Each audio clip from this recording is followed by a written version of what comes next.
Okay, we'll go ahead and get started. Good afternoon, everybody, and thank you for joining us for the Pac-12 media webinar to review today's announcement of the 2020 Pac-12 football schedule and plans for the fall sports. Today, our panelists for the webinar is Pac-12 Commissioner Larry Scott, Ray Anderson, Arizona State Vice President for University Athletics, David Shaw, Stanford's Bradford M. Freeman Director of Football, and Dr. Doug Ackerman from Oregon State, the Senior Associate Athletic Director, Sports Medicine. Today's format will have Pac-12 Network's Yogi Roth and Ashley Adamson host the discussion. After 15 minutes, we'll go to questions and answers from the media. At this time, I'd like to go ahead and turn it over to Ashley and Yogi. Hi, Dave. Thanks so much. And I think we actually really need to start by saying happy birthday to David Shaw, because I think this is what we're all gathered for today. So happy birthday, Coach. No, you're younger. That's right. And I'd like to get, and start with an opening comment from you, Commissioner Scott, and given really that all four of you sit in very different chairs and have had different roles in allowing this thing to come together, I'd like to get each of your thoughts on the schedule from where you sit. But we'll start with you, Larry, and maybe you can just begin by providing, the highlights of the schedule and what this model hopes to accomplish. Certainly. Thank you, Ashley. Good to see everyone. And I'm delighted to be joined by Coach Shaw, Ray Anderson, and Dr. Ackerman, representing the different stakeholders that have been very involved in what's been a tremendously collaborative process with key stakeholders and experts in our conference to develop our football schedule. Many other people behind the scenes, our athletics directors, different committees we have on Olympic sports, football, and at the conference office that have worked on these schedules. So today our CEO group approved our plans for 20-hour CARA rule that will kick in for football starting on Monday the 3rd, as well as training camp that will start as early as August 17th in football and August 15th for our Olympic sports, as well as a football schedule. Let me say that at the outset that as it relates to the move to 20 hours of CARA, training camp for football, practice starting for Olympic sports, this remains a very dynamic process. The health and safety of our student athletes continues to be of paramount importance, and we continue to be, and our schools continue to be in close consultation with public health authorities, other governmental authorities that will ultimately determine and have to approve our ability to move forward. And this work is ongoing. We're very fortunate. We've got a world-class medical advisory committee, very engaged with us, as well as with discussions with other national leaders. And we will continue to evaluate and be nimble in terms of how we adjust. But we have a plan, and we've got a football schedule, which was approved today following a July 10 decision by our CEO group to go to a 10-game conference-only schedule. So today's schedule that we announced today will start on September 26th with a lot of built-in flexibility, both in terms of a bye week that each of our teams will have and an open week in December, so that if the situation warrants, based on health and safety and based on how the virus proceeds, whether it's the first games of the year that are scheduled for the 26th or other games, we have the ability to reschedule them and do our best with this delayed start to accommodate for everything going on in our communities, and with these two backup dates, the bye week and the week in December, to try to get through a 10-game conference schedule and to have our championship game on December 18th or 19th. On our championship game for football, we've been in close consultation with our partners at Allegiant Stadium in Las Vegas. We've determined that in order to have the maximum flexibility, nimbleness, and in light of the concerns expected for fan attendance, we're going to play a home-hosted model for our football championship game this year. We've done it before. As many of you know, 3 years, we had a home-hosted game. We know what to do. That gives us the maximum flexibility. We've agreed with our partners in Las Vegas that we're going to just delay the start of our 2-year agreement. We're looking forward to kicking off with a bang next year in Las Vegas. Let me also just make a few comments about our men's and women's soccer, women's volleyball, men's and women's cross country. We approved the scheduling plans. They will also start the weekend of September 26th. The exact details of those schedules need to be tweaked following our conversation today, but we think we're days away from those schedules. But we think we're going to be able to have very robust conference schedules in those sports and look forward to exciting postseason opportunities for those sports as well. So thanks for that. That's the essence of what we announced today. A lot of important inputs went into it, which my colleagues will speak to. Yeah, and on that note, Larry, I know Coach Shaw, I know you were critical in playing a role in how the schedule came together, and you guys worked really hard on this.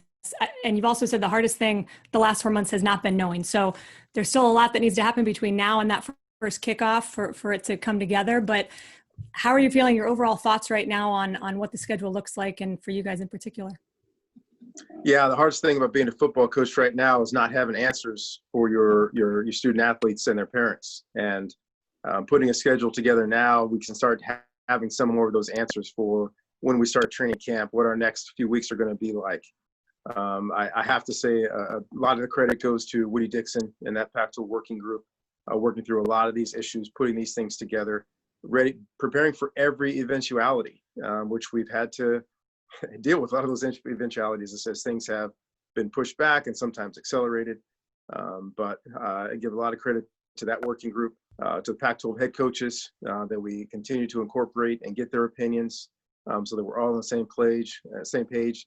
Student athletes as well jumped into some of those calls to give us their perspective, which I know we really appreciated in order to find the best way to try to find a way to make this thing happen. And Larry Scott mentioned our doctors, Dr. Ackerman and our medical professionals have been outstanding at giving us their guidance and pushing us in certain directions and making us aware of different things so that we can have the most comprehensive approach to beginning to start looking at having a football season.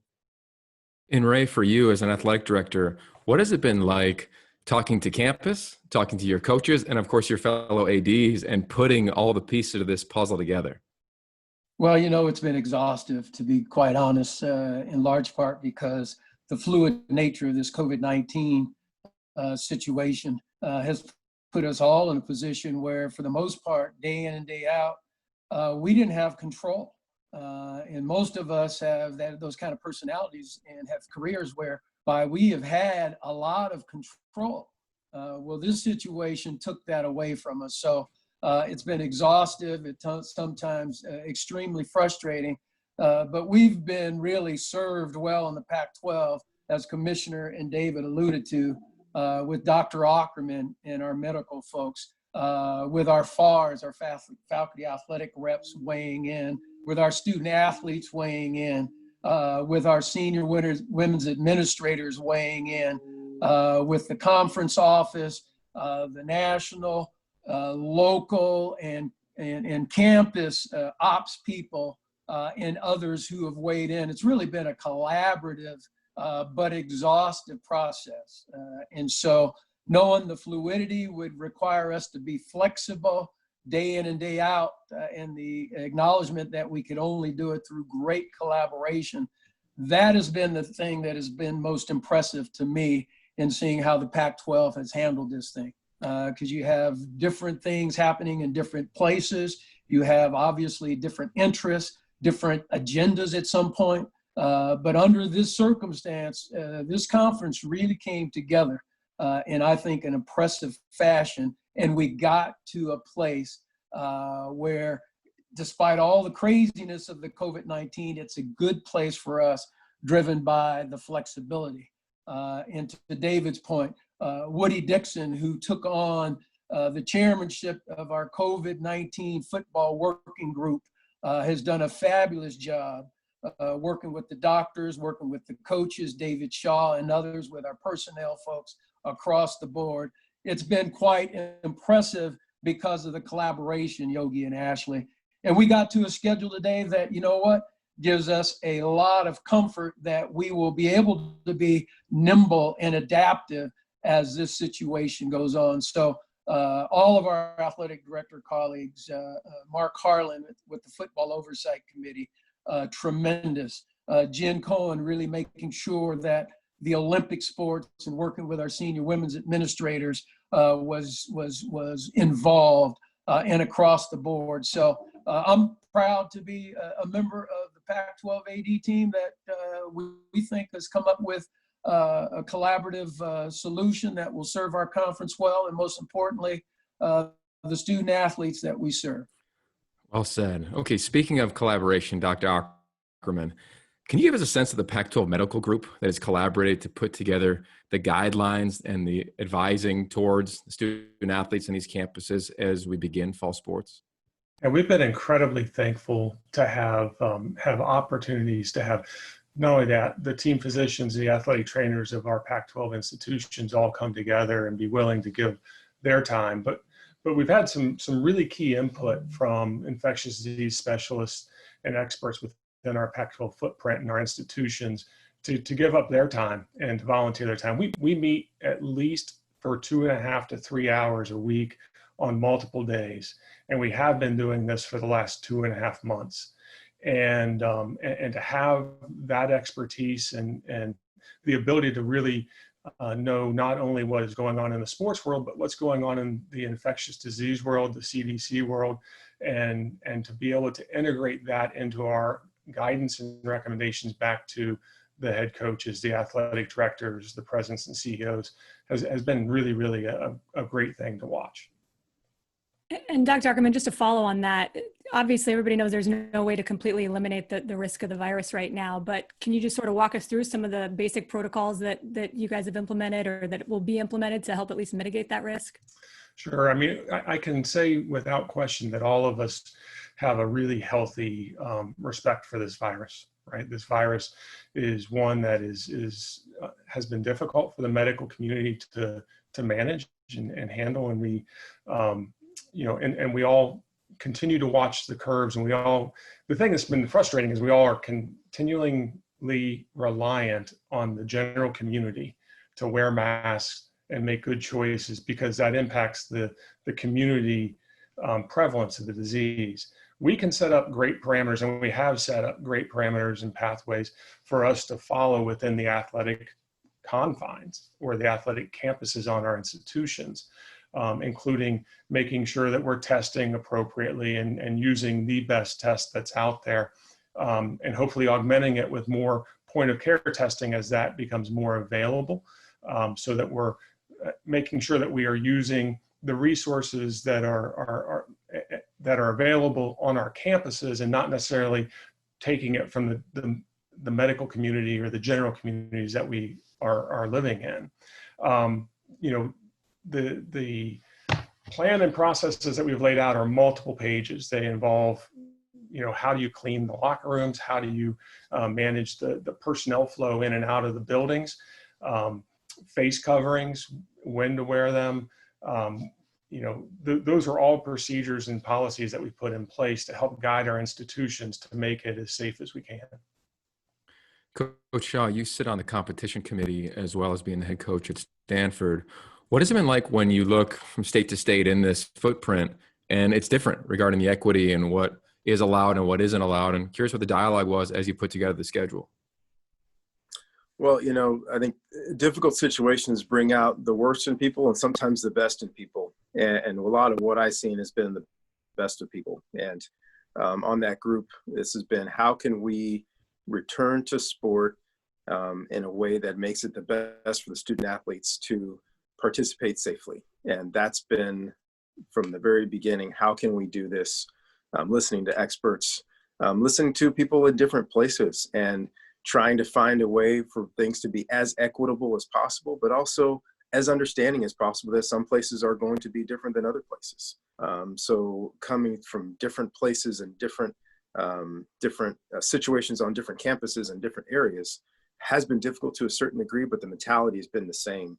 How can we do what's best for our student athletes? And from a lot of voices out there, still nobody cares about these young people more than we do. We're with them, we talk to them and their families all the time, and to hear the same message from around the country has been exciting. for me, and trying to find a way to do this. And there's so many people have collaborated. We've just mentioned some of them, but across the nation, so many people have really chipped in their expertise and their intentions, their positive intentions to help this thing happen. It's been great to be a part of.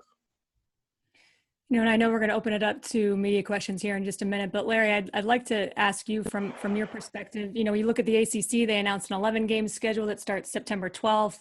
SEC announces a 10-game conference-only schedule that starts September 26th. There was a lot of discussion about unity of the leagues back in March. How would you describe, I guess, the dynamic between the leagues right now and maybe even the relationship between the commissioners?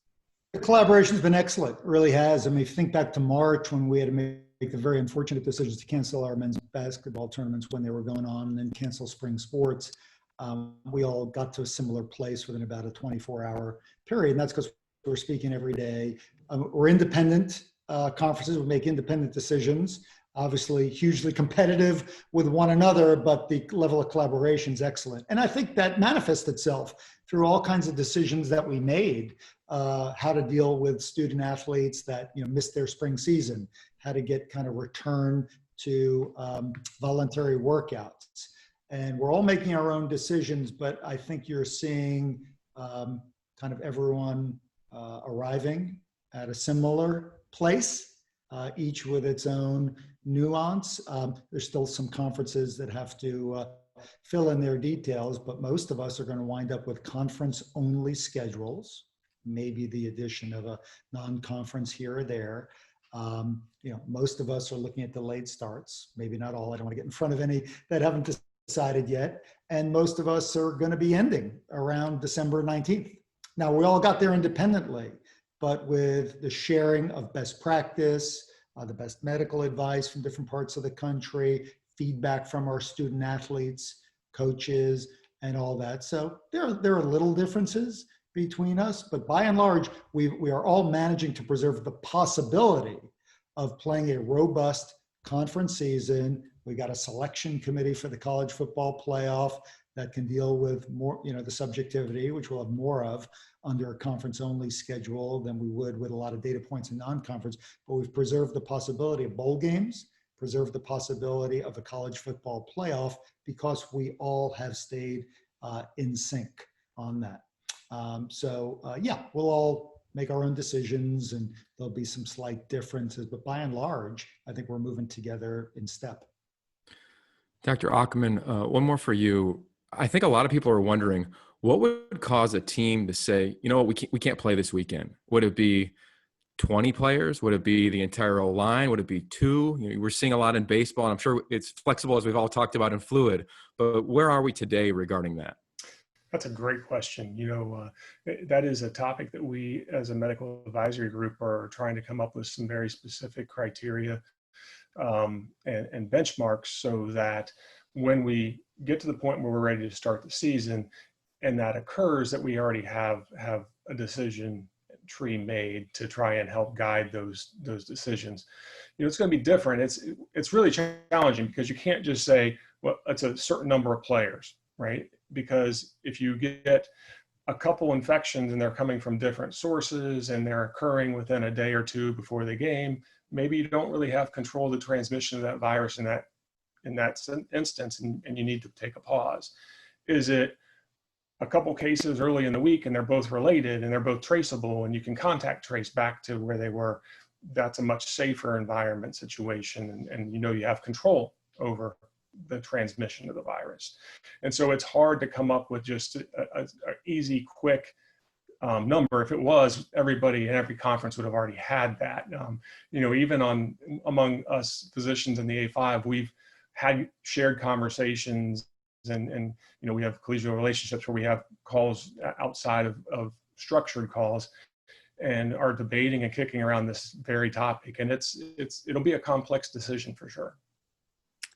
You could say that just about every single decision being made right now. Thank you so much to the four of you. Yogi and I could ask you 4 questions all day long, but I know there's plenty of media members on here that want to jump on. So we're going to turn it back over to Dave Hirsch, who will facilitate those. But thank you, guys. All right, thanks, Ashley. Thanks, Yogi. Again, at this time, media will have the opportunity to ask questions. In doing so, we ask that you click on the raised hand logo in your screen to get you into the queue, and we'll then call on you. Again, this has been recorded, so we will distribute the recording after the webinar has finished. So we'll turn it to questions. First up, we'll go to James Crepia. James, your line's open. Thank you. Larry, first, condolences to you and your family, and glad to hear that you've recovered from COVID yourself. Thanks, You're in a different predicament compared to your peers in that you also run the conference network. What is the contractually obligated minimum number of live game broadcasts and hours of live programming for the network and its telecom providers? And how much is that playing into the 10-game model for football and the model for other fall sports, which I'm assuming you hope the NCAA Board of Governors doesn't postpone other fall championships? Yeah, well, we've got, on average about 78 football games a year that we control the rights to because they're at home or neutral site games we control the rights to. 44 of those go to ESPN and Fox. The balance go to the PAC-12 network. So when our board made the decision on July 10th that we were going to a conference-only 10-game schedule, everyone understood that was going to reduce the number of games in our TV contract. And that was a decision not made lightly, made with the interest of health and safety first and foremost, but with significant financial implications. Financial implications because we're going to have less games than we normally have and could result in penalties.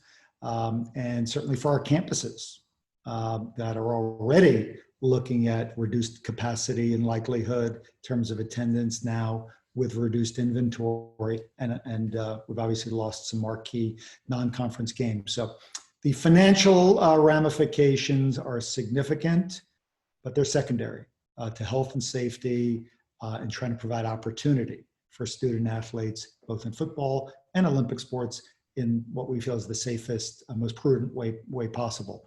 The details will still have to be worked out, but we've been in very, very close consultation, James, with ESPN and Fox and Pac-12 Networks partners through the process, and it's fluid, and we've got great partnerships, and we'll work our way through it. If I can follow up for Larry and for Ray, as I'm sure it's a question a lot want answered.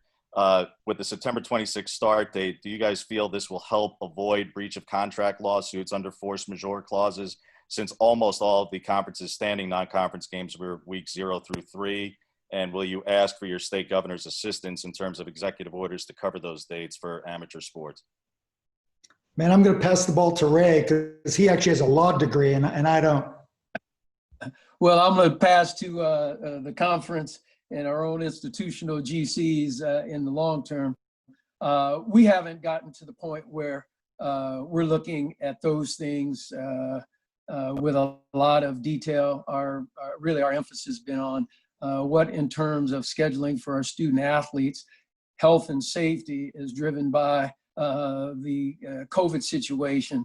That's what we've been really focused on.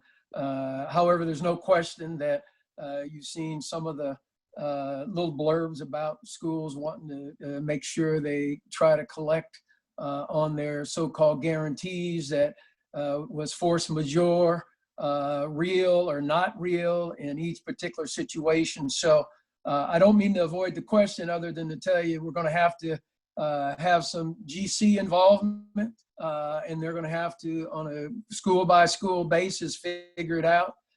We've had no discussion at the AD level of whether or not we're looking to our conference or any place else to deal with those situations, not up to this point. Okay, our next question will come from Heather Dinich. Heather, your line is open. Hi, this question is for Coach Shaw. Can you hear me, David? Yes, Heather. Hi, I wanted to ask you, well, first of all, if you saw the news about Virginia Tech cornerback Caleb Farley opting out, and I wanted to see, are we going to see more of this? Is this going to be a small number? What are your thoughts in terms of what we might see as far as that being a trend from student athletes who are really concerned about playing? Yeah, that's a great question. I think a lot of people around the country are asking that question themselves, whether they're college athletes or professional athletes. And some people have different risk factors than other people have. So I'm not going to weigh in on someone's decisions on whether or not to go to the NFL or not. There have been others that have talked about their family situations and taking care of their families and themselves. And so I think a lot of those are individual discussions. I think the approach, and particularly in our conference, but pretty much nationwide, has been this is a hopefully once in a lifetime situation that we're trying to find our way through. And those that are not comfortable, we completely understand if they don't want to participate. There's no punishment from any of us. We get it. And we'll try to provide them the support that they need to get through the situation. Thank you. All right, our next question will be from Josh Newman. Josh, your line is open. Hi, Larry. How are you? I'm good, Josh. In terms of health and safety, I see that there's still a handful of Friday night games on the schedule. With health and safety, why not just get rid of the Friday night games, have everyone play on Saturday, and give everyone that extra day to, rest, recover, and deal with what they need to deal with in terms of health and safety protocols? Yeah, so Friday night games and the occasional Thursday night game have been a feature of Pac-12 football schedule for some time, and folks have been comfortable with coaches' perspective.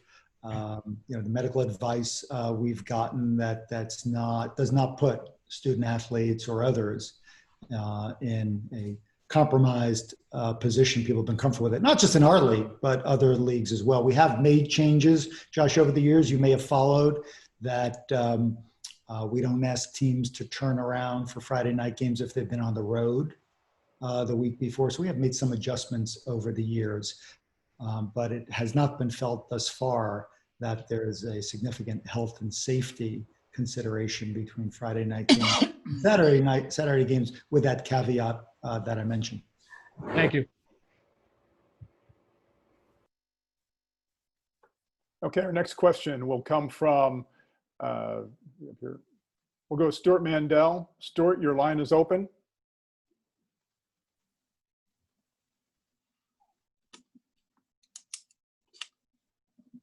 Stuart, you were on mute. Can you hear me now? Yes, we can. Okay, great.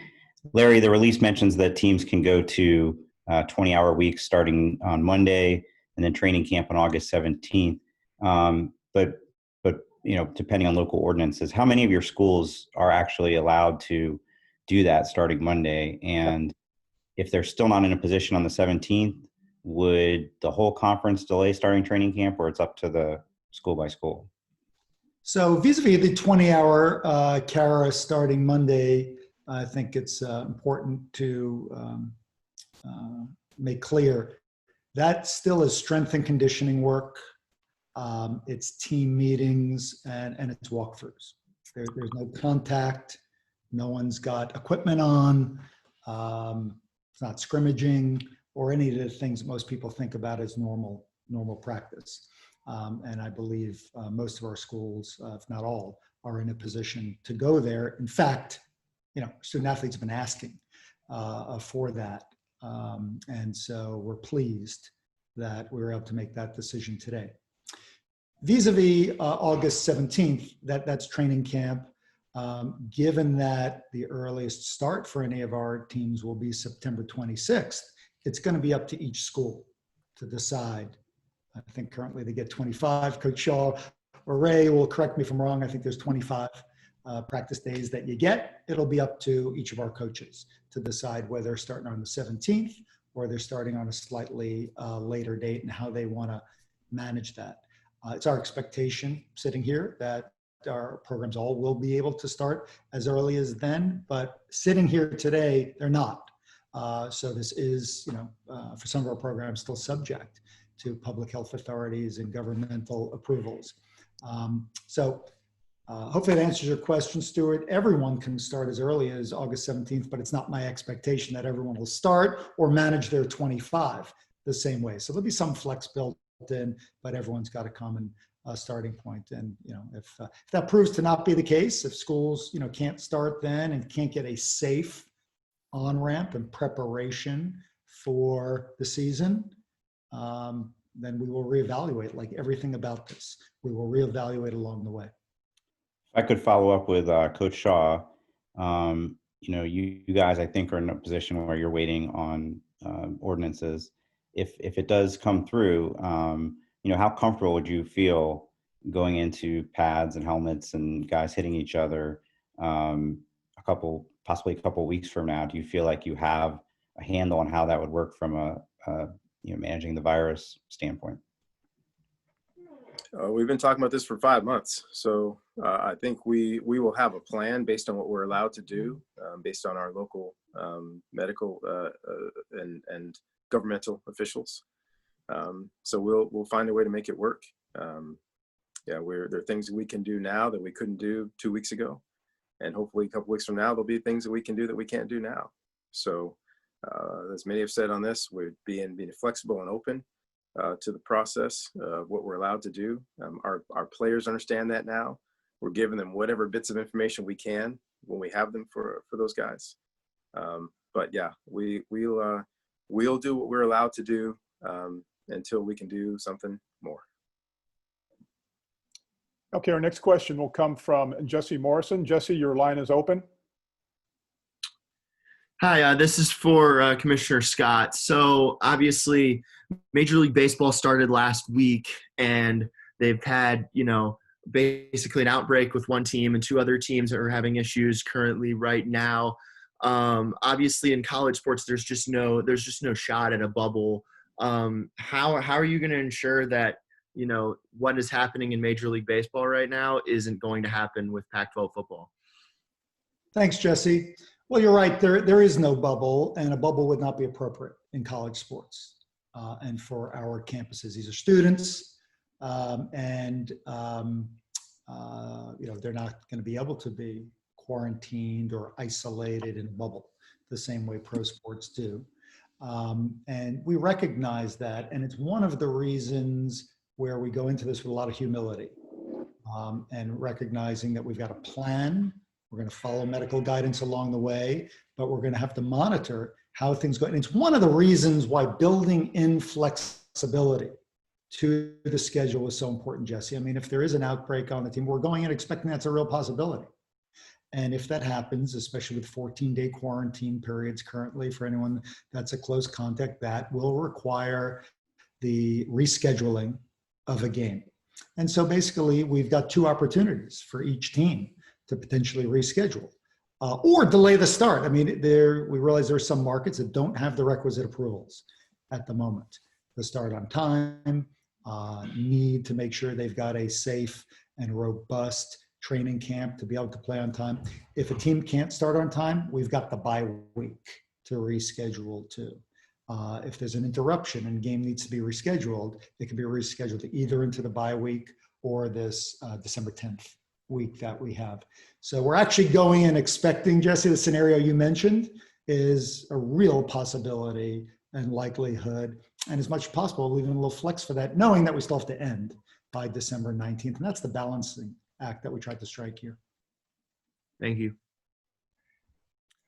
Okay, your next question will come from Adam Grossbard. Adam, your line is open. Larry, at this point, what is your confidence level that there will be a college football season? Again, I'll go back to approach the answer to that question with a lot of humility, and I don't know. I think we are all trying to take a step at a time.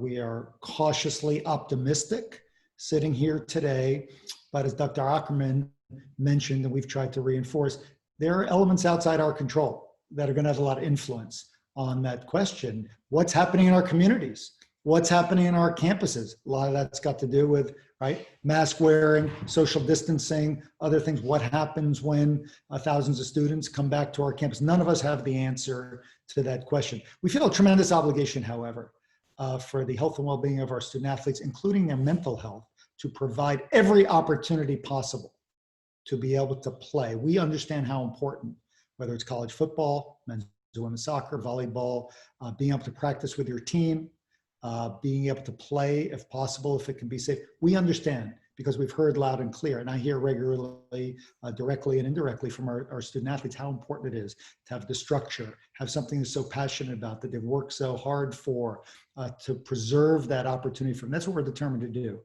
to create the opportunity, preserve the opportunity, if the health conditions and the community conditions allow us to go forward, and if public health authorities allow us to go forward. So that's our mindset, but I can't make a prediction. Okay, our next question will come from Jay Gonzalez. Jay, your line is open. You need to unmute. Got it.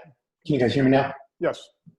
Okay, Larry, with all the things that had to go into putting the schedule together, I see Arizona and ASU and UCLA and Southern Cal play in the first week. Was that an effort to get some games of more significant interest sprinkled throughout the schedule? Was there any effort at all to leave those rivalry games towards the end of the year? What was the thinking on that? Yeah, well, there were a lot of factors that went into it, and Ray can certainly add to some of the specifics. What I will emphasize is, one of the aspects of the thinking that went into USC and UCLA being early, and in this case, the first week, that went into Arizona and Arizona State being early in this version the first week, is we realize at the moment, those are real hotspots. And the requisite, authorities and approvals necessary are not there yet.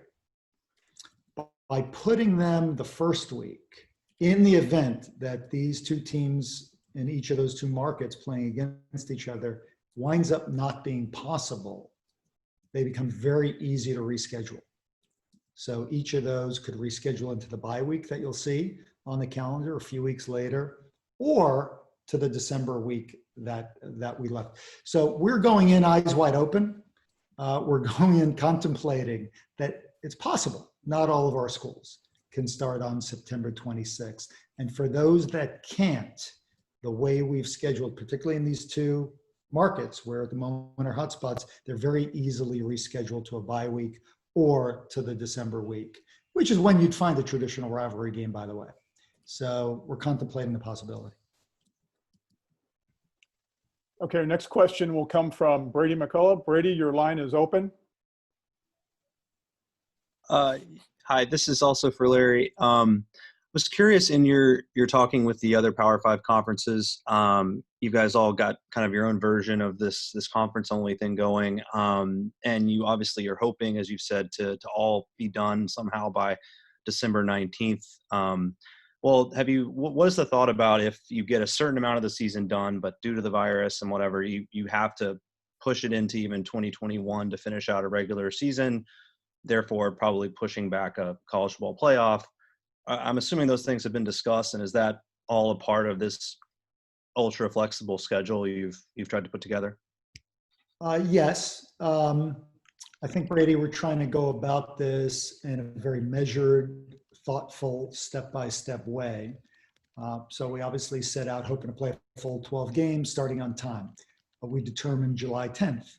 That wasn't going to be possible, and we pivoted to scenario B, which for us was conference only with a delayed start with these built-in flexibility features that we're talking about. We realized going in, for all the reasons we've talked about on this call, games could get rescheduled, may not be possible. No one can predict what's going to happen. We may not get 10 games in. We are hopeful and cautiously optimistic that we will, and that's the plan. But if we're not able to, we may wind up with certain teams playing less than 10 games when we still try to finish on December 19th. And the same thing may happen in other markets. And we're going to be working as a college football playoff management committee in the guidance we give to the selection committee for how to deal with that and still try to finish on time, even if not everyone's played the same number of games, and give the selection committee guidance to choose for playoff and finish the season. But we also all recognize that the best laid plans may not come to fruition, whether being able to start on the 26th, play a complement of a minimum number of games we feel would be required for a college football playoff. And we may start, but not be able to finish. And then we will have to adjust. We'll have to adjust with a spring piece, either to finish or to start, maybe delay dates for a playoff if it's still possible. There are many, many scenarios still on the table, but we felt it's critical at this point to be able to give some clarity in our plan for our student athletes and our programs when we intend to play. If the health conditions allow us to, and if things taper off the way we're hoping they will, and there's some early positive signs they will in our 6 markets, we intend to start on September 26th. But we will be ready, as we've been all along, to, like we've already moved from Plan A to Plan B, to move to C, D, and E if necessary. We feel that we owe that to our student athletes. Okay, our next question will come from Jason Barr. Jason, your line is open. Okay, thank you. Congrats on getting this done. Before you answer, I was just wondering if you could just please tell us, for those who don't see the record button, because this looks a little different, is this recordable? And if not, where can we find it later? So that's actually my first question. If somebody who's handling the technical can just answer that real fast. Yes, it's being recorded and we will distribute that post-webinar. Okay, fantastic. I had 2 questions. One was answered on the U of A ASU, and the other is haven't heard you talk yet about whether or not there will be fans. Is that a conference decision? Is that up to the individual schools? And have you made a decision on that yet? At the moment, we do not believe that's a conference decision. There's been a lot of collaboration between our schools and sharing a best practice about how they deal with scenarios with limited fans. But we really feel it's appropriate for us to defer to public health authorities, the county level, state, county, to determine that. We could have differences in the conference, but we're comfortable with that. Okay, our next question will come from Leo Haggerty. Leo, your line is open. First question is for Mr. Anderson and a follow-up with Coach Shaw. The NFL makes $7.25 billion on TV revenue. Can a Pac-12 athletic department, if football is played with no fans, still exist, or is that revenue needed to keep all the other sports going? Well, certainly, we're not the NFL. The TV revenue for not just the Pac-12, but all the conferences are important sources. So to the extent that you could do it safely for your student athletes and provide an opportunity to compete and then provide your TV content, you want to do that so long as it's safe within the parameters set by the local authorities, the Pac-12 authorities. Dr. Ackerman and his colleagues will give us some guidance there. But if we can present it safely without fans or with limited fans, our intent is to do that because if you can't watch it in stadium, you certainly want an opportunity to watch it on television, and we'll do everything we can, again, reasonably and as dictated by the medical guidance to present that. But it is important to the revenues. There's no question about that.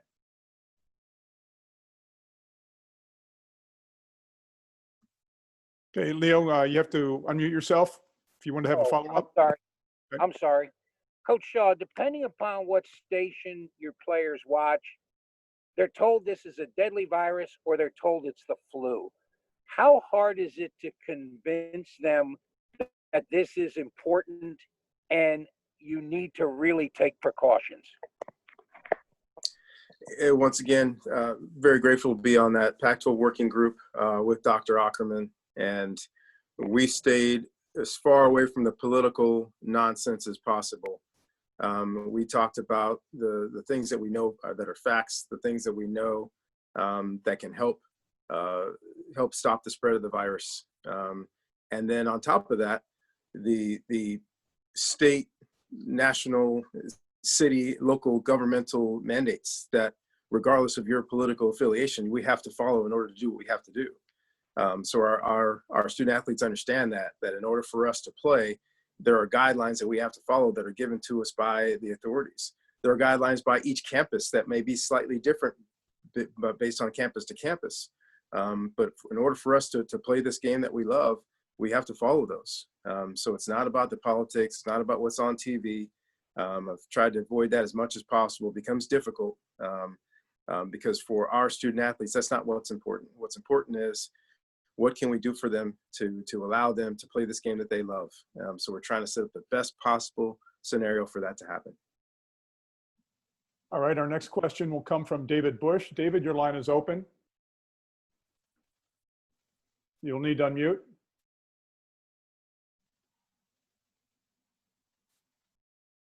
David, your line is muted. You need to unmute your line.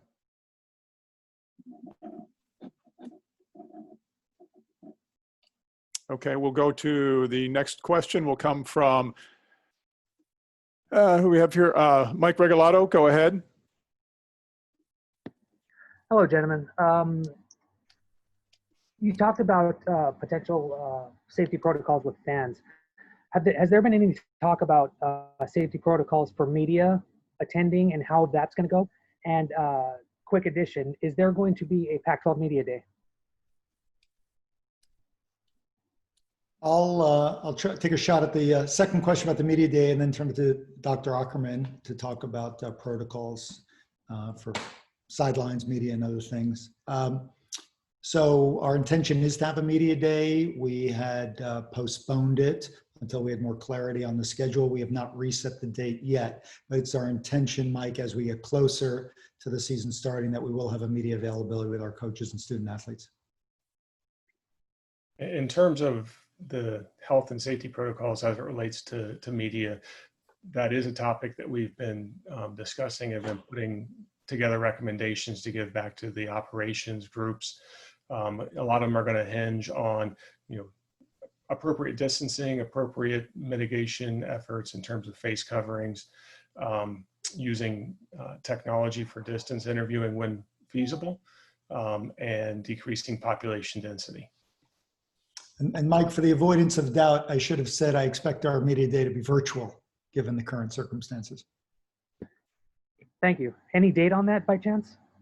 No, we've got to reconvene as a team and figure out what's optimal given the start date that we've just determined. Thank you. Okay, and we'll have a final question coming from Tony Siracusa. Hey, this is for Dr. Ackerman. Doctor, there were a lot of schools early on, as soon as their players started showing up on campus, that had positive tests, which would seem to indicate they clearly brought it with them onto campus, as opposed to getting it in that first couple of days. Where is the conference in terms of any sort of uniformity of bringing the student athletes in, considering you've got 6 states, all the different counties, all the different protocols? Is there any ability to get any uniformity within the conference for bringing the athletes in safely? And are you guys doing contact tracing? So first, to answer the question, we have all agreed upon a standard protocol for bringing student athletes onto campus, and it includes a period of self-quarantine and then symptom reporting when the athletes come onto campus. And then we're all doing a surveillance PCR test when they come to campus prior to clearing them to get released into doing physical activity. So that is standardized across our institutions and was a part of the policy that the medical advisory and COVID advisory group developed. Remind me the second part of the question. Was about contact tracing. Will you guys be doing that throughout the season? So, one of the real benefits to college athletics is that our medical teams, our athletic trainers, our strength and conditioning coaches, and our team physicians have really good interaction and timely interaction with our student athletes. When somebody tests positive, especially if we are the ones ordering the test, we're going to be notified, at the same time, if not sooner, than the health department gets notified, and we can then promptly begin the isolation and contact tracing discussions. Every single one of our institutions is a little bit different. I mean, ultimately, the public health department is required to do the contact tracing, but we certainly can make their job a lot easier and a lot more timely. And we are all doing that across our schools. Thank you. Okay, that'll do it. That concludes the webinar for today. Again, gentlemen, thank you. David, Ray, Larry, Doug, appreciate your time today. That will close out the webinar. Again, it has been recorded and we will distribute the recording post-webinar. Thank you again for your participation.